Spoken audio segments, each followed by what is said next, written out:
Tercera estrofa. El segundo de los tres espíritus.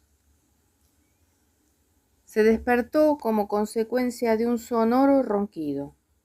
Incorporándose en el lecho, trató de recoger sus ideas. No hubo necesidad de advertirle que el reloj iba a dar la 1. Conoció por sí mismo que recobraba los sentidos en el momento crítico de establecer relaciones con el segundo espíritu que debía presentarse por intervención de Jacobo Marley. Pareciéndole muy desagradable el estremecimiento que experimentaba por adivinar hacia qué lado le descorrería las cortinas el nuevo espectro, las descorrió él mismo, y reclinando la cabeza sobre las almohadas, se puso en guardia, porque deseaba afrontar con valentía al espíritu, así que se le mostrase, y no ser sorprendido ni que le embargase una emoción demasiado intensa. Existen personas de espíritu despreocupado, hechas a no dudar de nada, que se ríen de toda clase de impresiones, que se consideran en todos los momentos a la altura de las circunstancias, que hablan de su inquebrantable valor en frente de las aventuras más imprevistas y se declaran preparados a todo, desde jugar a cara o cruz hasta comprometerse en un lance de honor. Creo que convocan de esta manera al suicidio. Entre estos dos extremos, aunque separados, sin duda, por amplio espacio, existen numerosísimas variedades. Sin que Scrooge fuera un matón como los que acabo de indicar, no puedo menos de rogaros que veáis en él a una persona que estaba muy resuelta a desafiar un ilimitado número de extrañas y fantásticas apariciones y a no admirarse de nada, ya se tratase de un inofensivo niño en su cuna, ya de un elefante. Pero sí estaba preparado para casi todo. No lo estaba en realidad para no esperar nada. Y por eso cuando el reloj dio la 1, sin que apareciese ningún espíritu, se apoderó de él un estremecimiento violento y todo su cuerpo se puso a dar sacudidas intensamente. Transcurrieron 5 minutos, 10 minutos, un cuarto de hora y nada se veía. Durante aquel tiempo permaneció tendido en la cama, sobre la que convergían, como sobre un punto central, los rayos de una luz rojiza que lo iluminó completamente al dar la 1.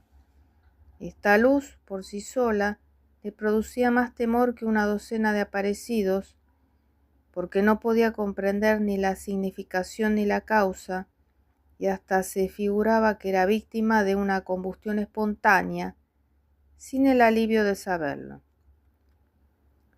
A lo último comenzó a pensar, como tú y yo lo hubiéramos hecho en verdad, porque la persona que no se encuentra en una situación difícil es quien sabe cómo se debiera obrar, como lo hubiera realizado.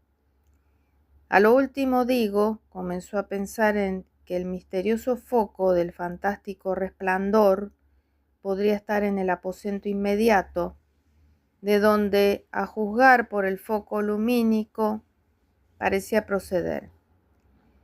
Esta idea se apoderó con tanta fuerza de Scrooge, que se levantó sobre la marcha y poniéndose las zapatillas fue con cautela hacia la puerta. En el momento en que ponía la mano sobre el picaporte, una voz extraña lo llamó por su nombre y le excitó a que entrase. Obedeció.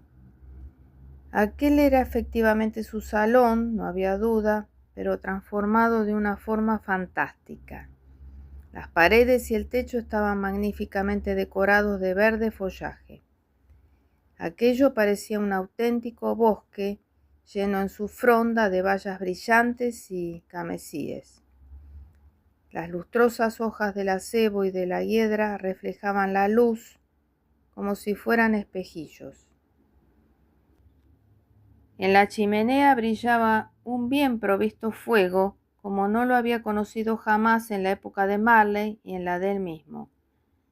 Amontonados sobre el suelo y formando como una especie de trono, había pavos, gansos, caza menor de toda clase, carnes frías, cochinillos de leche, jamones, varas de longaniza, pasteles de picadillo, de pasas, barriles de ostras, castañas asadas, carmiñas, manzanas, jugosas naranjas, suculentas peras, tortas de reyes y tazas de humeante ponche que oscurecía con sus apetitosas emanaciones la atmósfera del salón. Un gigante de alegre aspecto, de simpática presencia, estaba echado con la mayor comodidad en aquella cama, portando en la mano una antorcha encendida, muy semejante al cuerno de la abundancia.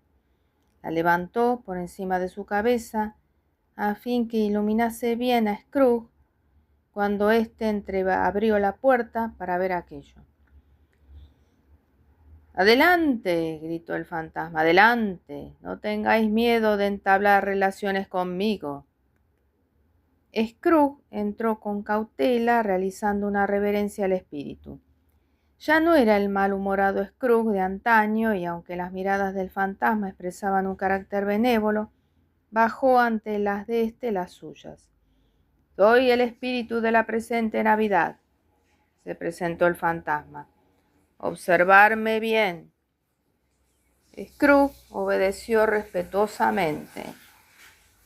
El espectro vestía una sencilla túnica de color verde oscuro, orlada de una piel blanca.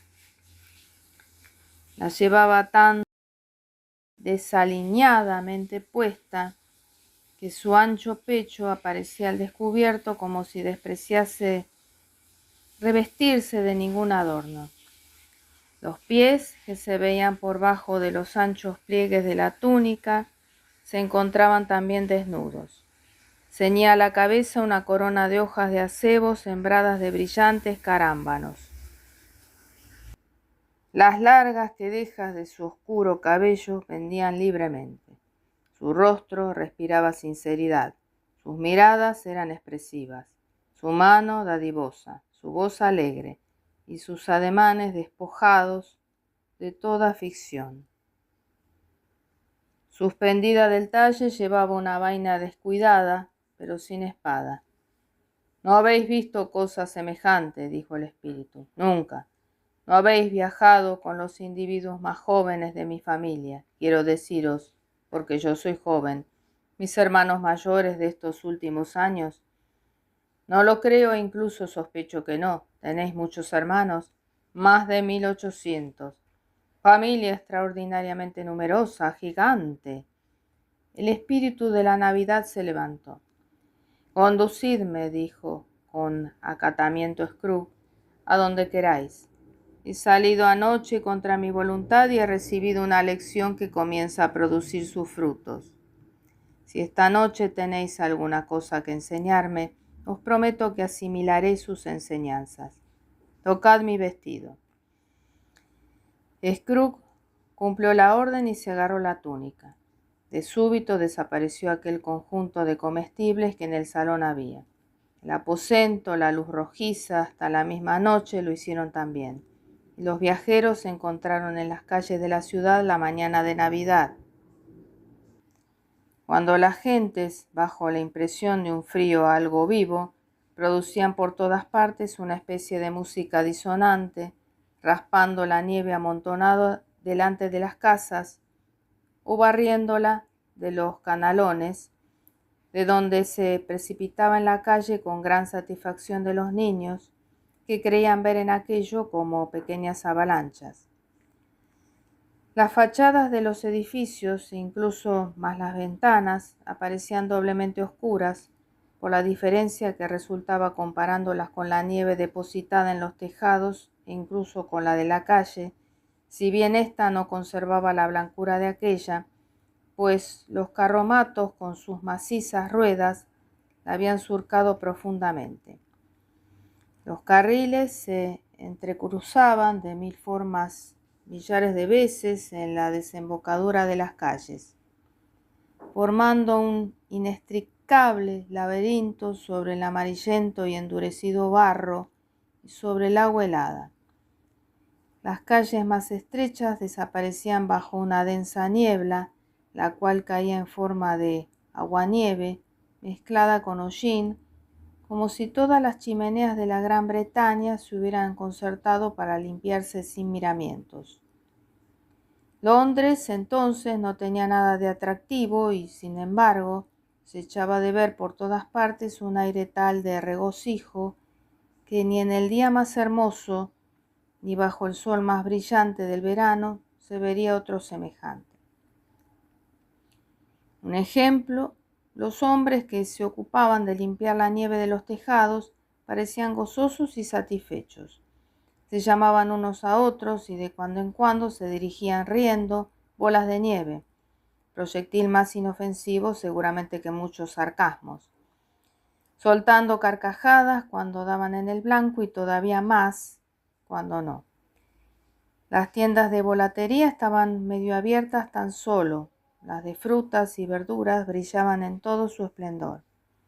Por esta parte se ostentaban a cada lado de las puertas anchurosos y redondos canastos llenos de soberbias castañas, como ostentan sobre su vientre el amplio chaleco de los panzudos y viejos gastrónomos. Aquellos canastos parecían próximos a caer, víctimas de su apoplética corpulencia. En otra parte figuraban las cebollas de España, rojas, de subido color, de abultadas formas, recordando por su gordura a los frailes de su patria y lanzando arrebatadoras miradas a las jóvenes que, al pasar por allí, se fijaban discretamente en las ramas de hiedra suspendidas de las paredes. Más allá, en jugosos montones, peras y manzanas, racimos de uvas que los vendedores habían tenido la delicada atención de exponer en lugar preferente para que a los aficionados se les hiciera la boca agua y refrescaran así gratis pilas de avellanas musgosas y morenas que recordaban los paseos en el bosque, donde se hunde uno hasta el tobillo en las hojas secas, manzanas de Norfolk gruesas y oscuras que resaltaban el color de las naranjas y de los limones, recomendables por su aspecto jugoso para que los compraran para servirlos a los postres. Los peces de oro y de plata expuestos en peceras en medio de aquellos productos escogidos, si bien individuos de una raza triste y apática, parecían advertir, aunque peces, que sucedía algo inusual, porque giraban por su estrecho recinto con estúpido nerviosismo. Y los ultramarinos, sus tiendas estaban casi cerradas, salvo un tablero 2, pero qué magníficos presentes se podían ver por las aberturas de estos. No era solamente el agradable sonido de las balanzas al caer sobre el mostrador, ni el crujido del bramante entre las hojas de las tijeras que lo separaban del carrete para atar los líos, ni el rechinamiento sin parar de las cajas de hoja de lata donde se conserva el té o el café para servirlo a los parroquianos. Tras, sobre el mostrador aparecen, desaparecen, se revuelven entre las manos de los dependientes como los cubiletes entre las de un prestidigitador. Allí no se debía fijar uno especialmente en el aroma del té y del café tan agradables al olfato.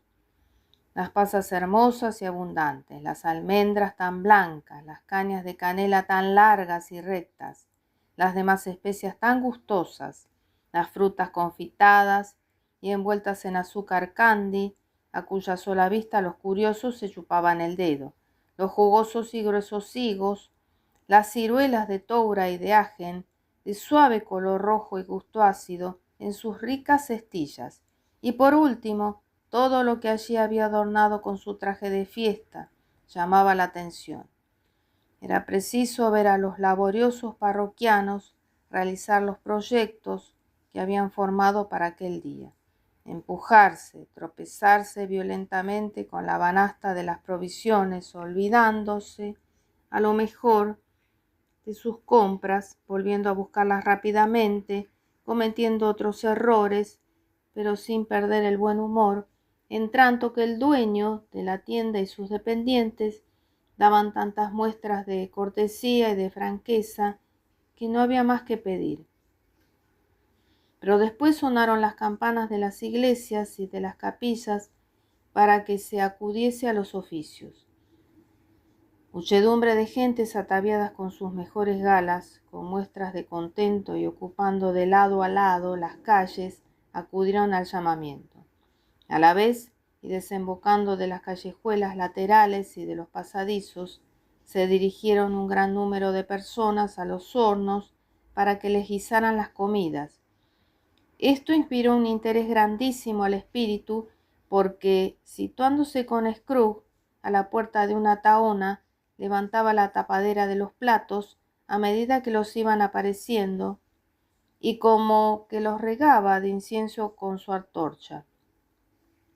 Antorcha bien extraordinaria en verdad, porque en 2 ocasiones, habiendo tropezado un poco violentamente, alguno de los portadores de comidas, a causa de la prisa que llevaban, dejó caer sobre ellos unas pocas gotas de agua, y enseguida los enojados tomaron a risa el accidente, diciendo que no se podía enfadar en Navidad.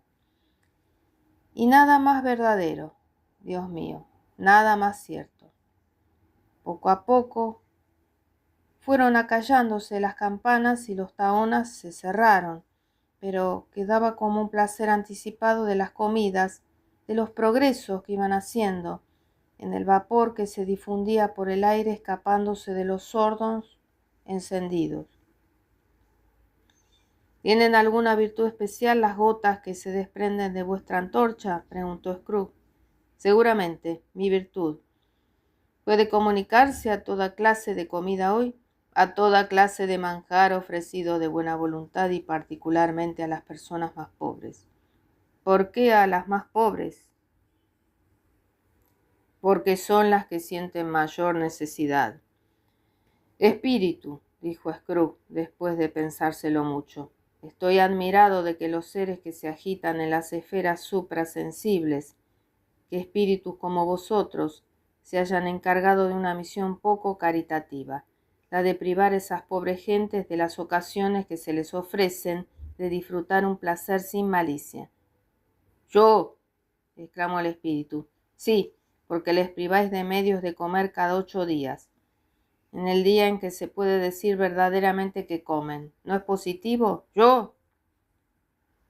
No es cierto que algunos de vosotros habéis proclamado que esos hornos se cierren en el día del sábado. ¿No es verdad entonces lo que yo he dicho? Yo hago eso. Perdonadme si estoy errado. Eso se hace en vuestro nombre o por lo menos en el de vuestra familia. Hay, dijo el espíritu, en la tierra donde habitáis, hombres que abrigan la presunción de convencernos y que se sirven de nuestro nombre para satisfacer sus abominables pasiones, el orgullo, la perfidia, el odio, la envidia, la mojigatería y el egoísmo, pero son tan ajenos a nosotros y a nuestra familia como si no hubieran nacido nunca. Acordaos de esto y otra vez hacedles responsables de cómo obren y no a nosotros. Scrooge se lo prometió y de seguida se trasladaron, siempre invisibles, a los arrabales de la ciudad.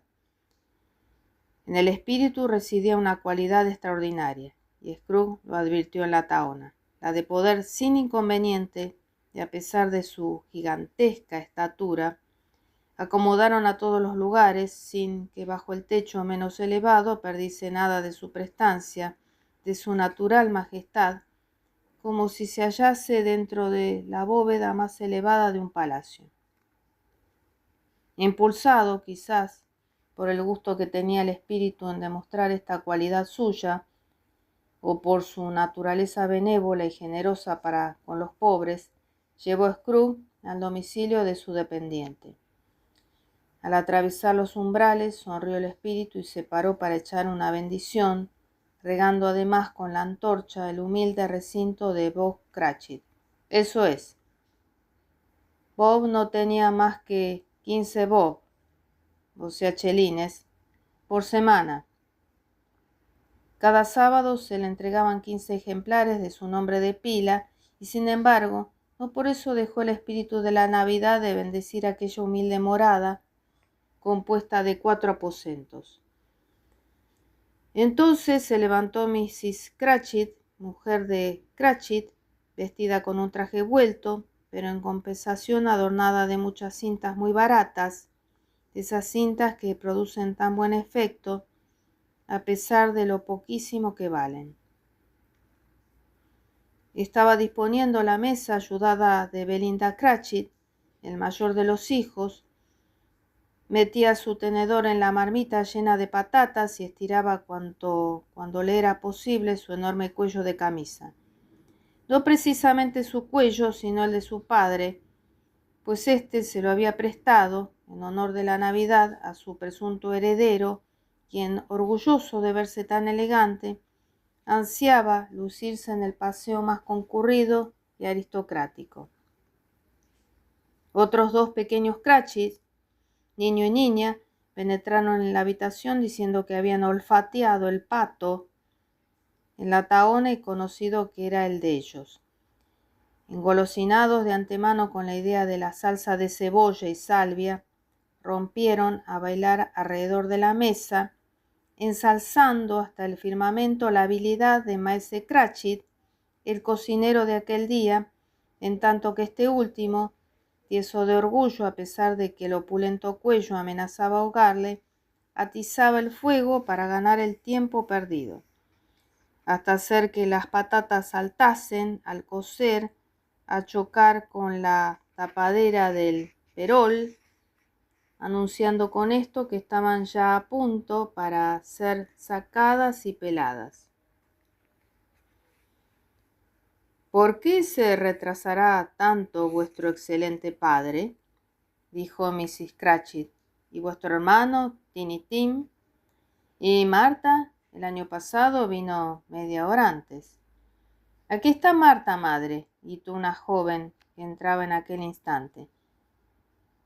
Aquí está Marta, madre, gritaron los 2 jóvenes Cratchit. ¡Viva! Si supieras, Marta, qué pato tan hermoso tenemos.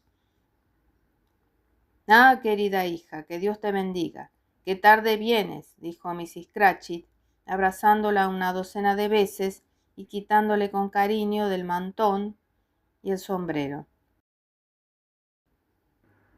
Ayer teníamos mucho trabajo, madre, y ha sido necesario entregarlo hoy por la mañana. Bien, bien, no pensemos en ello puesto que estás aquí. Acércate a la chimenea y caliéntate. No, no, gritaron los 2 niños. Ahí está padre. Marta, escóndete. Y Marta se escondió.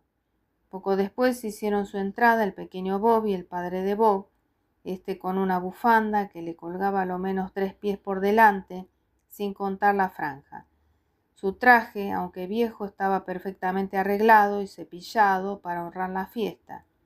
Bob llevaba a Tiny Tim en los hombros porque el pobre niño, como era débil, tenía que usar una muleta y un aparato en las piernas para sostenerse.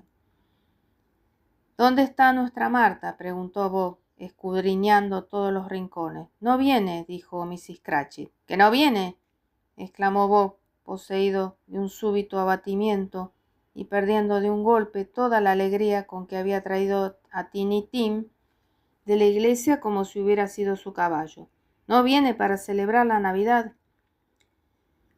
Marta no pudo resistir verlo tan triste, ni incluso de broma, y salió rápida del escondite donde se hallaba detrás de la puerta del gabinete para cobijarse en brazos de su padre, mientras que los 2 pequeños se apoderaban de Tiny para llevarlo al cuarto de lavado, a fin de que oyese el hervor que hacía el pudding dentro del perol. ¿Qué tal se ha portado el pequeño Tiny?, preguntó Mrs. Cratchit, después de reírse de la credulidad de su marido y que éste hubo abrazado a su hija. Como una alhaja y más todavía, en la necesidad en que se encuentra de estar mucho tiempo sentado y solo. La reflexión madura mucho en él y no puedes imaginarte los pensamientos que le invaden. Me decía al volver que confiaba en haber sido notado por los asistentes a la iglesia en atención a que es cojo y a que los cristianos deben tener gusto de recordar, en días como este, al que restauraba a los cojos las piernas y a los ciegos la vista. La voz de Bob revelaba una intensa emoción al repetir estas palabras. Aún fue mayor cuando añadió que Tiny se robustecía cada día más. Se percibió en esto el ruido que causaba sobre el pavimento la pequeña muleta del niño, quien entró en compañía de sus dos hermanos. Bob, recogiéndose las mangas, como si pudieran, pobre mozo, gastarse más, compuso con ginebra y limones una especie de bebida caliente, después de haberla bien agitado en todos los sentidos, mientras que su hijo Pedro y los dos más pequeños, que sabían acudir a todas partes, iban a buscar el pato, con el cual volvieron raudos, llevándolo en procesión solemne. A juzgar por el alboroto que produjo la presentación, se hubiera creído que el pato es la más extraña de las aves, un fenómeno de pluma, con respecto al cual un cisne negro sería una cosa vulgar. Y en verdad que, tratándose de aquella pobre familia, la admiración era muy normal. Mrs. Cratchit hizo hervir la pringue, preparada con anticipación. El heredero Cratchit se volvió las patatas con inusitado vigor. Miss Belinda endulzó la salsa de manzanas. Marta limpió los platos. Bob hizo sentar a Tiny en uno de los ángulos de la mesa y los Cratchit, más pequeños, colocaron sillas para todo el mundo, sin olvidarse naturalmente de sí mismos. Y una vez preparados, se metieron las cucharas en la boca para no caer en la tentación de pedir del pato antes de que les correspondiera el turno. Por fin llegó el momento de colocar los platos y tras la bendición, que fue seguida de un silencio general, Mrs. Cratchit, recorriendo cuidadosamente con la vista la hoja del cuchillo de trinchar, se preparó a hundirlo en el cuerpo del pato. Apenas lo hubo hecho, apenas se escapó el relleno por la abertura, un murmullo de aprobación se levantó por todas partes, y hasta el mismo Tiny, excitado por sus hermanos más pequeños, golpeó con el mango de su cuchillo la mesa y exclamó ¡hurra! Jamás, dijo Bob, se había visto un pato igual. Su sabor, su gordura, su bajo precio, lo tierno que estaba, fueron el texto comentado de la admiración universal. Con la salsa de manzanas y el puré de patatas hubo bastante para la comida de todos ellos. Mrs. Cratchit, notando un pequeño resto de hueso, dijo que no se habían podido comer todo el pato. La familia entera estaba satisfecha, en especial los pequeños Cratchit, ambos llenos hasta los ojos de salsa de cebollas. Una vez cambiados los platos por Miss Belinda, su madre salió del comedor, pero sola, pues la emoción que le dominaba por el importante acto que iba a cumplir requería que no la molestaran testigos. Salió para servir el pudding. ¡Oh, qué vapor tan denso! Sin duda había sacado el pudding del caldero. ¡Qué mezcla de perfumes tan apetitosos! De esos perfumes que recuerdan al restaurante, la pastelería de la casa de al lado. Era el pudding. Después de medio minuto escaso de ausencia, Mrs. Cratchit, con la cara encendida, contenta y victoriosa, regresó a la mesa, en la que presentó el pudding, muy parecido a una bala de cañón en lo duro y firme, y flotando en media azumbre de aguardiente encendido, y todo coronado por la rama de acebo, símbolo de la Navidad. ¡Qué extraordinario pudding! Bob Cratchit dijo, de una manera formal y seria, que lo consideraba como la obra maestra de Mrs. Cratchit desde que se habían casado, a lo que respondió la interesada, que ahora ya no tenía ese peso sobre el corazón, confesaba las dudas que había tenido acerca de su tino en echar la harina. Todos experimentaron la necesidad de decir algo, pero ninguno se cuidó, si tuvo tal idea, de observar que era un pudding bien pequeño para tan numerosa familia. Verdaderamente hubiera sido muy feo pensarlo o decirlo. Ningún Cratchit hubiera dejado de avergonzarse. Así que terminó la comida, quitaron los manteles, fue barrida la estancia y reanimada la chimenea. Se probó el grog compuesto por Bob y lo encontraron excelente. Colocaron en la mesa manzanas y naranjas y entró rescoldo un buen puñado de castañas. A continuación, la familia se arregló alrededor de la chimenea, en círculo como decía Cratchit, en vez de semicírculo, y prepararon toda la cristalería de la familia, consistente en 2 vasos y una pequeña taza de servir crema sin asa. ¿Y esto qué importaba? No por eso dejaban de contener el hirviente licor como si hubieran sido vasos de oro, y Bob escanció la bebida radiante de alegría, mientras que las castañas se asaban resquebrajándose con ruido al calor del fuego. Entonces Bob pronunció este brindis: «Felices Pascuas para todos nosotros y nuestros amigos. Que Dios nos bendiga». Y toda la familia respondió lo mismo. «Que Dios bendiga a cada uno de nosotros», dijo Tiny, el último de todos. Estaba sentado en un taburete cerca de su padre. Bob le tenía tomada la descarada mano, como si hubiera querido darle una muestra especial de cariño y conservarlo a su lado de miedo que se lo quitasen. «Espíritu», dijo Scrooge con un interés que hasta entonces no había manifestado, «indicarme si Tiny vivirá. Veo un sitio desocupado en el seno de esa pobre familia y una muleta sin dueño cálidamente conservada. Si mi sucesor no altera el curso de las cosas, el niño morirá». «No, no, buen espíritu, no, pedid que viva». «Si mi sucesor no varía el curso de los acontecimientos en esas imágenes que descubren el porvenir, ninguno de mi raza verá a ese niño. Si muere, disminuirá así el excedente de la población». Scrooge bajó la cabeza cuando oyó el espíritu repetir aquellas palabras, y la tristeza y el remordimiento se apoderaron de él. «Hombre», añadió el espíritu, «si poseéis un corazón de hombre y no de piedra, dejad de valeros de esa jerigonza indigna, hasta que sepáis lo que es ese excedente y dónde se halla.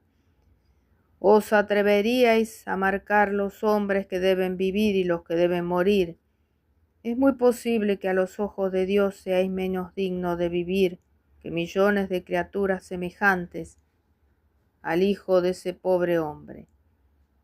Dios mío, que un insecto escondido entre las hojas diga que hay demasiados insectos vivientes, refiriéndose a sus hambrientos hermanos, que se revuelcan en el polvo». Scrooge se humilló ante la reprimenda del espíritu y temblando bajó los ojos al suelo. Pronto los levantó oyendo pronunciar su nombre. «Ah, Mr. Scrooge», dijo Bob, «bebamos a la salud de él, puesto que le debemos este humilde festín».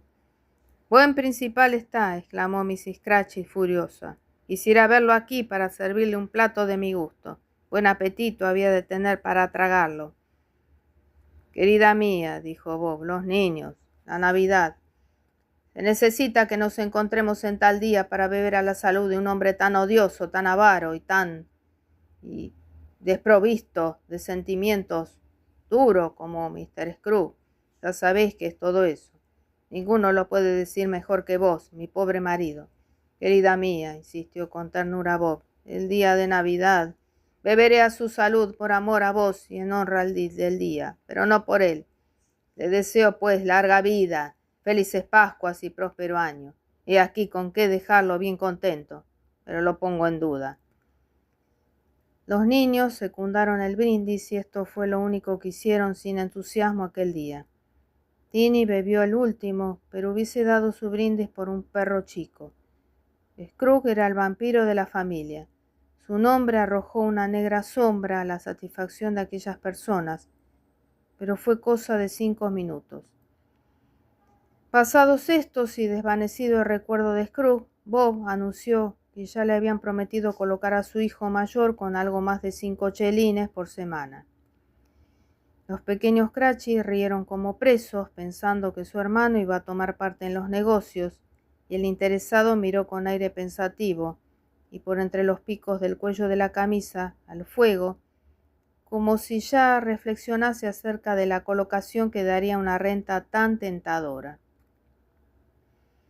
Marta, pobre aprendiz en un establecimiento de modista, refirió la clase de obra que tenía que hacer y las horas que necesitaba trabajar sin descanso, regocijándose con la idea de que al siguiente día podría permanecer más que de costumbre en la cama.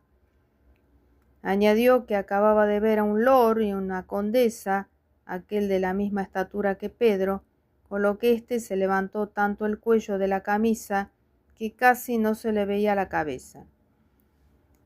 Durante la conversación, las castañas y el grog circulaban de mano en mano, y Tini entonó una balada acerca de un niño perdido entre las nieves. Tini poseía una vocecita lastimera y lo hizo maravillosamente. En todo aquello no había ciertamente nada de rimbombante. Aquella no era una familia pudiente. Ninguno de ellos estaba bien vestido. Tenían los zapatos en mal uso y hasta Pedro hubiera podido con su traje hacer negocio con un trapero. Sin embargo, todos eran felices y vivían en las mejores relaciones, satisfechos de su condición.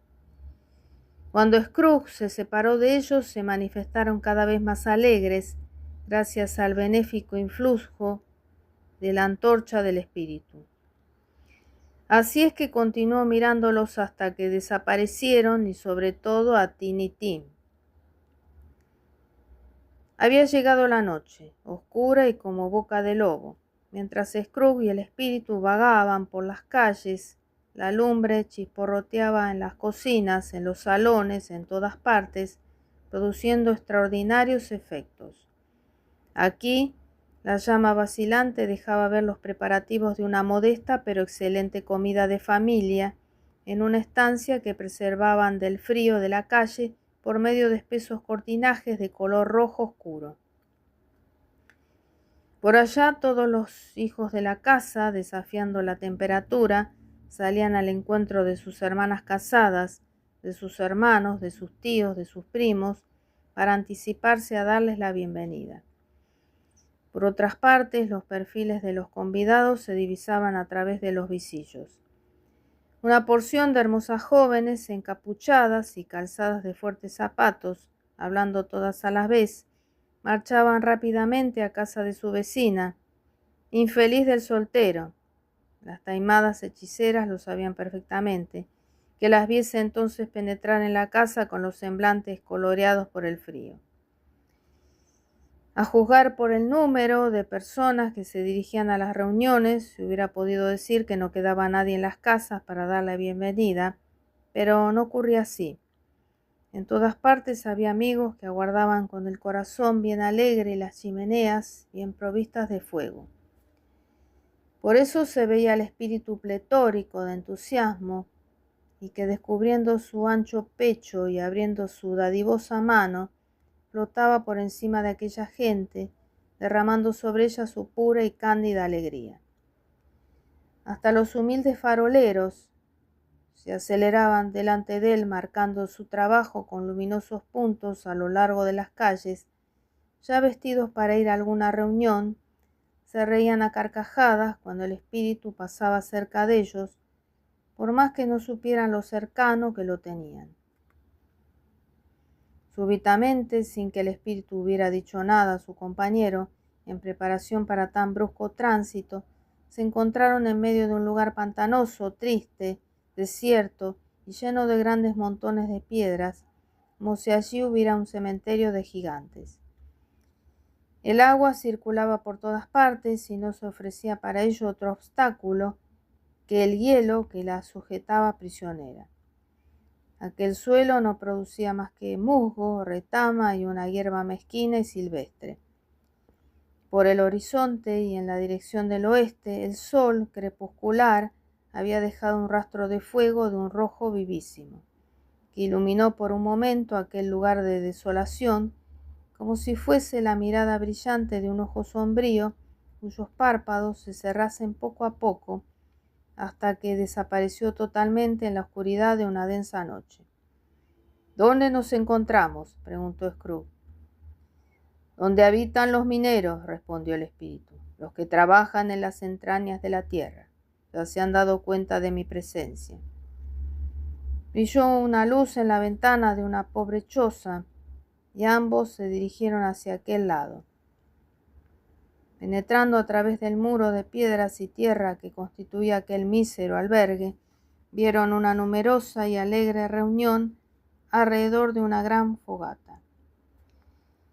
Un viejo bonachón, su mujer, sus hijos, sus nietos y sus bisnietos estaban congregados allí, vestidos con sus mejores atavíos. El viejo, con voz que ya no podía sobreponerse al agudo silbido del viento que soplaba sobre los arenales, entonaba un villancico, muy antiguo ya cuando él lo aprendió de niño, y los circunstantes repetían de tiempo en tiempo el estribillo. Cuando ellos cantaban, el viejo se sentía reanimado, pero cuando callaban, volvía a caer en su postración. El espíritu no se detuvo aquí, sino que, encargando a Scrooge que se tomara con fuerza, lo transportó por encima de los pantanos. ¿A dónde? ¿No sería al mar? Pues sí, al mar. Scrooge, con un miedo tremendo, observó cómo se desvanecía en la sombra el promontorio más saliente. El ruido de las olas embravecidas y rugientes que corrían a estrellarse con el fragor del trueno en las cavernas que habían socavado, como si en el exceso de su ira el mar tratase de minar la tierra, le ensordeció. Edificado sobre una desnuda roca que apenas salía a flor de agua y azotado furiosamente por las olas durante todo el año, se erigía a muchas leguas de tierra un faro solitario. En el basamento se acumulaban multitud de plantas marinas y el pájaro de las tempestades, nacido acaso de los vientos como las algas de las aguas, revoloteaba en torno de la torre como las olas sobre que se columpiaba. Incluso allí los dos hombres a cuyo cargo estaba la custodia del faro habían encendido una hoguera que despedía sus luminosos rayos hasta el alborotado mar por la abertura hecha en la recia muralla. Dándose un apretón con sus endurecidas manos por encima de la mesa a la cual estaban sentados, se deseaban felices Pascuas, brindando con Grog, el más viejo, de cutis apergaminado y lleno de cicatrices, como las figuras esculpidas en la proa de los antiguos buques, entonó con voz ronca un canto salvaje que recordaba de las ráfagas tempestuosas. El espectro seguía siempre sobre el mar sombrío y encrespado, siempre, siempre, hasta que en su veloz carrera, lejos ya, muy lejos de tierra, como le manifestó Scrooge, descendió un buque, colocándose cerca del timonero, a veces otras del vigilante a proa, otras de los oficiales de guardia, visitando todas estas fantásticas figuras en los varios lugares donde debían acudir. Todos ellos tarareaban una canción alusiva al día. Pensaban en la Navidad, recordaban a sus compañeros otras de que habían disfrutado, contando siempre con volver al seno de sus familias. Todos a bordo, despiertos o dormidos, buenos o malos, habían estado más amables entre sí que durante el resto del año. Todos se habían comunicado sus alegrías, todos se habían acordado de sus parientes o amigos, esperando que éstos hicieran lo mismo. Scrooge quedó grandemente sorprendido de que mientras estaba atento al estribor del huracán y se perdía en divagaciones sobre lo solemne de semejante viaje, a través de la oscuridad, por encima de aquellos espantosos abismos, cuyas profundidades son secretos tan insondables como el de la muerte, llegar a sus oídos una estruendosa carcajada. Pero su sorpresa fue más extraordinaria al darse cuenta de que aquella carcajada procedía de su sobrino, el cual se encontraba en un salón perfectamente iluminado, limpio, con buen fuego y en compañía del espíritu, que lanzaba sobre el alegre joven miradas llenas de ternura y de cariño. Si os sucede por una casualidad poco probable que os encontréis con un hombre que sepa reír de mejor gana que el sobrino de Scrooge, os digo que desearía conocerle. Hacedme el favor de presentármelo y me haré su amigo. Por una dichosa, justa y noble compensación en las cosas del mundo, aunque las enfermedades y los pesares son contagiosos, lo es más la risa y el buen humor. Mientras el sobrino de Scrooge se reía, según he indicado, apretándose los ijares e imprimiendo a su cara las muecas más histriónicas, la sobrina de Scrooge, sobrina por afinidad, se reía de tan buena gana como su marido. Los amigos que con ellos estaban les secundaban y acompañaban en la risa más y mejor. Bajo palabra de honor os aseguro, comentaba el sobrino, que he opinado, que la Navidad es una tontería y que desde luego esa era su convicción. Tanto más vergonzoso para él, dijo la mujer enfadada. Por eso me gustan las mujeres, no hacen nada a medias, todo lo toman por lo serio. La sobrina de Scrooge era guapa, muy guapa, con su atractivo rostro, con su aire sencillo y dulce, con su cautivadora boquita hecha para ser besada, y que indudablemente lo era con frecuencia, con sus mejillas llenas de pequeños hoyuelos, con sus ojos, los más expresivos que pudiera encontrarse en fisonomía de mujer. En una palabra, su belleza tenía tal vez algo de seductora, pero revelando que se hallaba dispuesta a dar una satisfacción, sí, satisfacción completa. Es muy gracioso ese hombre, dijo el sobrino de Scrooge. Ciertamente podría mostrarse más simpático, pero como sus defectos constituyen su propio castigo, nada tengo que objetar en contra de eso. Creo que es muy rico, Federico, dijo la sobrina. A lo menos eso me habéis dicho. ¿Qué importa su riqueza, mi querida mujercita? Replicó el marido. Para maldita la cosa que le sirve, ni tan solo para hacer bien a nadie, ni a sí mismo. Ni siquiera tiene la satisfacción de pensar, que nosotros nos hemos de aprovechar pronto de ella. Ni aun con eso puedo soportarlo, continuó la sobrina, a cuya opinión se adhirieron sus hermanas y las demás señoras de la reunión. Pues yo soy más condescendiente, me afijo por él, y nunca le desearé mal, aunque tenga gana, porque quien sufre de sus genialidades y de su mal humor es él y solo él. Lo que digo no es porque se le haya puesto en la cabeza a rehusar mi convite, pues al fin de aceptarlo, se hubiera encontrado con una comida poco apetecible. ¿Cierto? Pues yo creo que se ha perdido una buena comida, exclamó su mujer haciendo un inciso. Los convidados fueron de la misma opinión y necesariamente eran personas muy autorizadas para decirlo, porque acababan de degustarla. Me alegro de saberlo, repuso el sobrino de Scrooge, porque no tengo mucha confianza en el talento de estas jóvenes caseras. ¿Qué opináis, Topper? Topper tenía los ojos puestos en una de las cuñaditas de Scrooge y contestó que un solterón era un miserable paria, a quien no le asistía el derecho de emitir opinión sobre tal materia, a cuyas palabras la cuñada del sobrino de Scrooge, aquella joven tan regordetilla que veía a un extremo con pañoleta de encajes, no la que lleva un ramo de rosas, se le subieron los colores. Seguid lo que estabais diciendo, Federico, dijo su mujer dando unas palmadas. Nunca acaba lo que ha comenzado. ¡Qué risible es eso! El sobrino de Scrooge soltó otra vez la carcajada, como era imposible librarse del contagio, aunque la joven regordeta trataba de hacerlo poniéndose a aspirar el frasco de sales. Todos irritaron al joven. Me proponía solo decir que mi tío, presentándome tan mala cara, negándose a venir con nosotros, ha perdido algunos momentos de placer que le hubieran venido muy bien. Indudablemente se ha privado de una compañía mucho más grata que sus pensamientos, que un mostrador lleno de moho y que sus sucias habitaciones.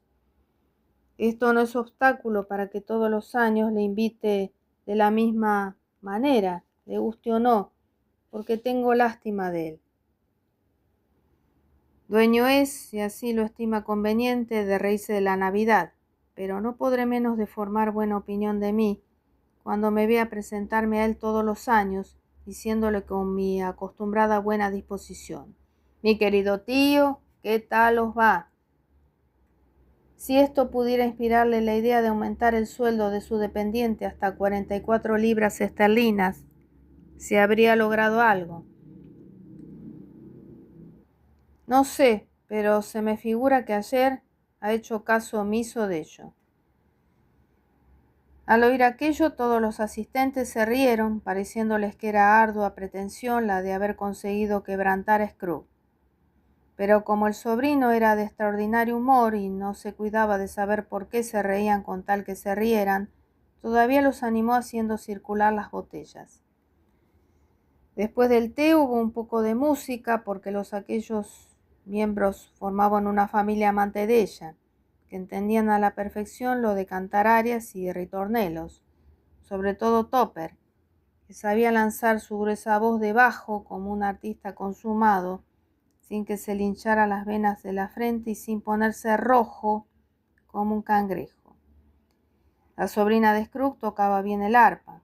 Entre otras piezas, ejecutó una cancioncilla, una cosa insignificante que hubierais aprendido a tararear en 2 minutos, pero que era precisamente la favorita de la joven que, tiempos atrás, fue en busca de Scrooge al colegio, como el fantasma de la Navidad lo había hecho refrescándole la memoria. Ante aquellas tan conocidas notas, recordó de nuevo Scrooge todo lo que el espectro le representara, y más emocionado cada vez, consideró que si hubiera tenido la dicha de oír a menudo aquella insignificante cancioncilla, habría podido conocer mejor lo que de agradable encierran las dulces afecciones de la existencia, y cultivándolas, empresa algo más meritoria que la de cavar con impaciencia de sepulturero su fosa, según ocurrió con Marley. No tan solo la música distrajo a aquellos convidados. Después se jugó a juegos de prendas, porque es conveniente volver a los días de la niñez, sobre todo teniendo en cuenta que la Navidad es una fiesta establecida por un Dios niño. Atención. Se dio principio por Gallina Ciega. ¡Oh! ¿Y qué tramposo está Topper! Hace como que no ve, pero perded cuidado, ya sabe bien a dónde dirigirse. Estoy seguro de que se ha puesto de acuerdo con el sobrino de Scrooge, pero sin conseguir engañar al espíritu de la Navidad allí presente. La manera como el pretendido ciego persigue a la regordetilla de la pañoleta es un gran insulto que se dirige a la credulidad humana. Por más que ella se coloque detrás del guardahogar, o encima de las sillas, o al amparo del piano, o entre los cortinajes con peligro de asfixiarse, a todas partes donde iba ella se dirigía también él. Siempre sabía dónde tropezar con la regordetilla. No deseaba agarrar a nadie más, y aunque le salían al paso, como algunos lo hicieran a propósito, hizo como que no querían tomarlos, pero con tal torpeza que no pedía confundirlos, y después se dirigió hacia donde se escondía la regordetilla. Eso no es jugar limpio, dijo ella, escapando cuanto pudo. Y tenía razón, pero a lo último, cuando él la agarró, cuando a pesar de la ligereza de la joven, él logró arrinconarla de forma que no podía huir, entonces su conducta fue aparentemente execrable. Bajo pretexto de que no sabía quién había agarrado, la reconoció pasándole la mano por la cabeza y se permitió colocarle un anillo en el dedo y le colgó una cadena como adorno del cuello. ¡Oh, generoso monstruo! Por eso así que él dejó el pañuelo a otra persona. Los dos jóvenes tuvieron en el hueco de la ventana, detrás de las cortinas, una conferencia particular en la que ella le contestó a él sus sentimientos. La sobrina de Scrooge no tomó parte en el juego. Se había retirado a uno de los rincones de la sala y allí estaba sentada en un sillón con los pies en un taburete, teniendo a sus espaldas al aparecido y a Scrooge. En los juegos de enigmas sí que participó. Era muy experta en ellos, con gran satisfacción de su esposo, y les ganó bien a sus hermanas, y eso que no eran tontas. Preguntáselo si no a Topper. Allí había como 20 personas entre viejos y jóvenes. Todos jugaban, hasta el mismo Scrooge, quien, olvidando de todo punto que no sería dado, se interesaba en todo aquello, diciendo en alta voz el secreto de los enigmas que se proponían. Os aseguro que adivinaba muchas y que la más fina aguja, la de marca más acreditada, la más puntiaguda, no le era tanto como el ingenio de Scrooge, a pesar del aire bobalicón de que revestía para engatusar a sus parroquianos. El aparecido gozaba de verle de semejante humor y lo contemplaba con aspecto tan lleno de condescendencia que Scrooge le pidió encarecidamente como un niño que lo tuviese allí hasta que se marcharan los invitados. Un nuevo juego, espíritu, un nuevo juego, solo media hora.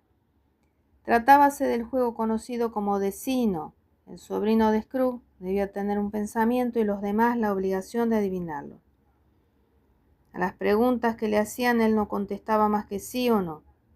La tormenta de preguntas a que lo sujetaron fue causa de que diese muchas pistas, que pensaba en un animal, que era un animal vivo, adusto y salvaje, un animal que rugía y gruñía en varias ocasiones, y que otras veces hablaba, que residía en Londres, que se paseaba por las calles, que no lo enseñaban por dinero, que no iba sujeto con collar, que no estaba en una casa de fieras ni destinado al matadero, y que no era ni un caballo, ni un asno, ni una vaca, ni un toro, ni un tigre, ni un perro, ni un cerdo, ni un gato, ni un oso. A cada pregunta que le hacían a aquel taimado de sobrino provocaba la risa, y tan grandes eran a veces los accesos que se vio obligado a levantarse para carcajear a gusto. Por fin la cuñada regordetilla, riéndose a más no poder, exclamó: «Lo he adivinado, Federico.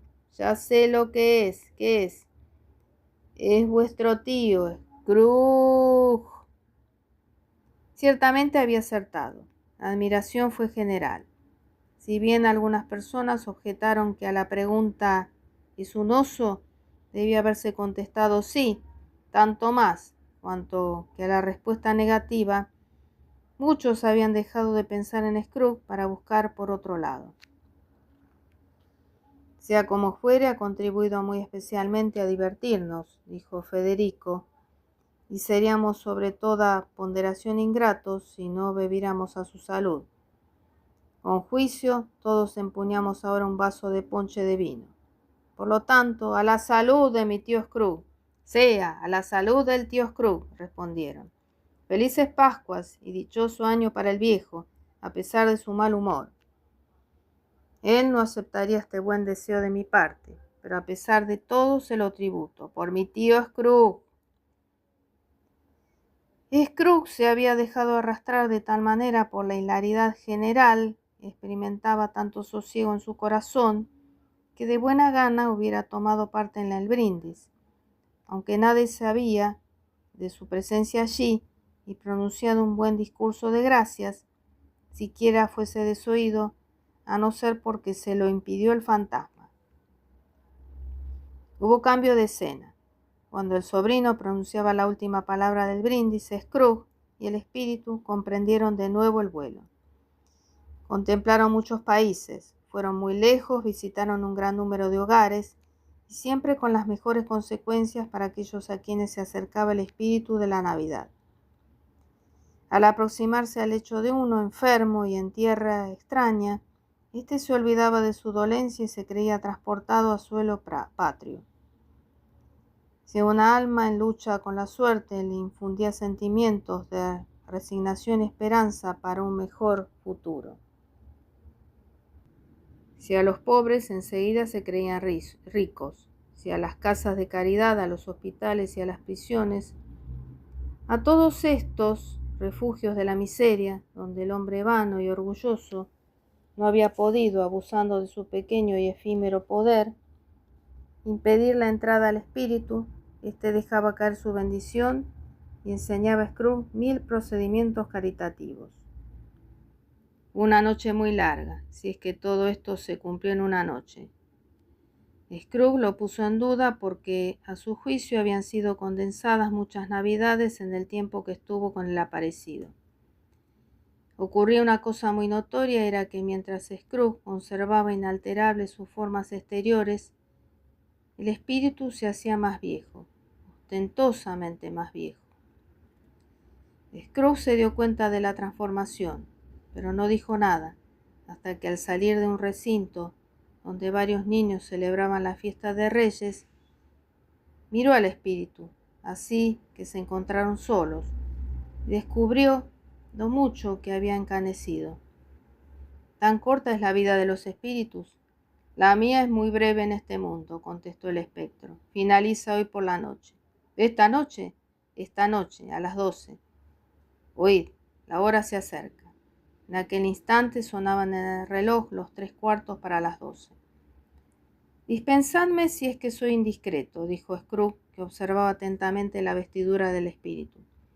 Veo algo extraño que sale de debajo de vuestra túnica y que no es vuestro. ¿Es un pie o una garra? Podría ser garra si se fuera a juzgar por la carne que la cubre, contestó el espíritu. Mirad. De los pliegues de la túnica extrajo 2 niños, 2 míseros seres que se arrodillaron a sus pies y se tomaron a su vestido. Hombre, mira, mira tus pies, exclamó el espíritu. Eran un niño y una niña, amarillos y decrépitos, cubiertos de harapos, de fisonomía hosca, feroz, aunque servil en su abyección. En vez de la graciosa juventud que hubiera debido hacer frescas y redondas sus mejillas, con hermosos colores, una mano seca y descarnada, como la del tiempo, las había puesto rugosas, escuálidas y descoloridas. Aquellos rostros, que hubieran podido asemejarse a los de los ángeles, parecían como de demonios, hasta en las miradas tan hurañas que lanzaban. Ningún cambio, ninguna descomposición de la especie humana, en ningún grado. Hasta en los misterios más recónditos de la naturaleza han producido monstruos tan espantosos y terribles. Scrooge retrocedió, pálido y lleno de horror, no queriendo ofender al espíritu, padre acaso de aquellos infelices seres. Probó a decir que eran unos niños hermosos, pero las palabras se encallaron en la garganta por no hacerse cómplices de una mentira tan espantosa. Espíritu, ¿son vuestros hijos? Scrooge no pudo preguntar nada más. Son los de los hombres, contestó el espíritu contemplándolos, y me solicitan socorro para quejarse de sus padres. El de allá es la ignorancia, el de aquí la miseria. Preservaos del uno y del otro y de toda su descendencia, pero sobre todo del primero, porque sobre su frente veo escrito condenación. Apresúrate, Babilonia, continuó extendiendo la mano sobre la ciudad. Apresúrate a que desaparezca esa palabra que te condena más que a él. A ti a la ruina, a él a la desdicha. Atrévete a decir que no eres culpable. Calumnia a los que te acusan. Esto puede servir a tus aborrecibles designios, pero cuidado al fin. No poseen ningún recurso, ni cuentan con asilo, gritó Scrooge. No existen prisiones, respondió el espíritu, devolviéndole irónicamente y por vez postrera sus mismas frases. En el reloj sonaban las 12. Scrooge buscó al espectro, pero ya no lo descubrió. Al dar la última campanada, hizo memoria de la predicción del viejo Marley y alzando la vista, descubrió otro aparecido de majestuosa postura, envuelto en una túnica, encapuchado, que se acercaba deslizándose sobre el suelo de una forma etérea.